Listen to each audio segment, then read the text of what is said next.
Many thanks for joining us on the newsroom. I am Abisola Adebayo. The Court of Appeal sitting in Yola has set aside the High Court rulings, nullifying the primaries that produced Emmanuel Bacha and Aishatu Binani as the All Progressives Congress governorship candidates for Taraba and Adamawa states respectively. The court on Thursday ordered that their names should be forwarded to the Independent National Electoral Commission (INEC) as APC governorship candidates for both states.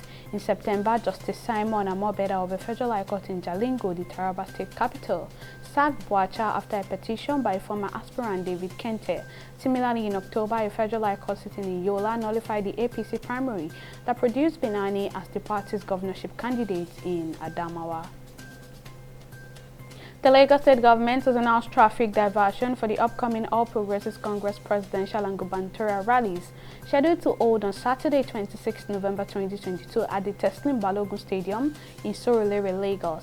Lagos State Commissioner for Transportation Frederick Oladeyinde, who made this known on Wednesday through a statement released by the ministry, advised Lagosians to plan their movement around Teslim Balogun Stadium, Funshaw Williams Avenue, and Alhaji Masha areas in Surulere. He warned that human and vehicular movement around the affected areas would be regulated, as there would be a series of traffic diversions for safety and security management purposes.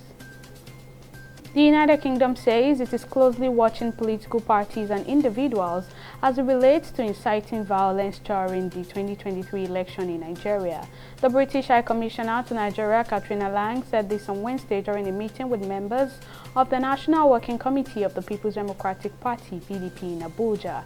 She said the UK is not supporting any party or presidential candidate in the forthcoming election, adding that the sanction of visa denial is in place for anyone found culpable of electoral violence. Mainland China reported more than 31,000 COVID infections for Wednesday, including cases without symptoms.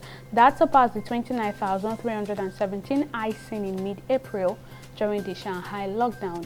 However, daily COVID infections with symptoms remain well below the high seen in April. Nearly 90% or more of total COVID cases reported in recent days have been asymptomatic.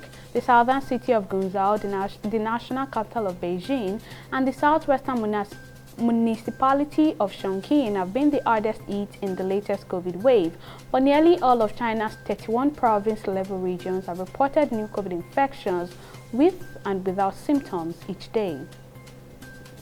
The Senate has asked the National Council on Privatization and the Bureau of Public Enterprise to suspend indefinitely the proposed concession of the 700-megawatt station in Niger State, pending the conclusion of an investigation by its Committee on Power.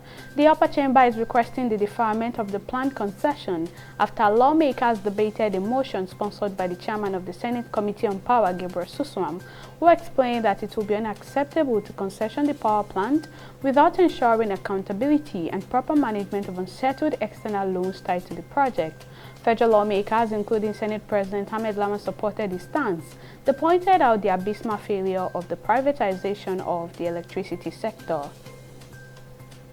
On the foreign scene, Malaysia's king appointed long-time opposition leader Anwar Ibrahim as Prime Minister on Thursday, and he will be sworn in at 5 p.m., ending 5 days of unprecedented post-election crisis after inconclusive polls.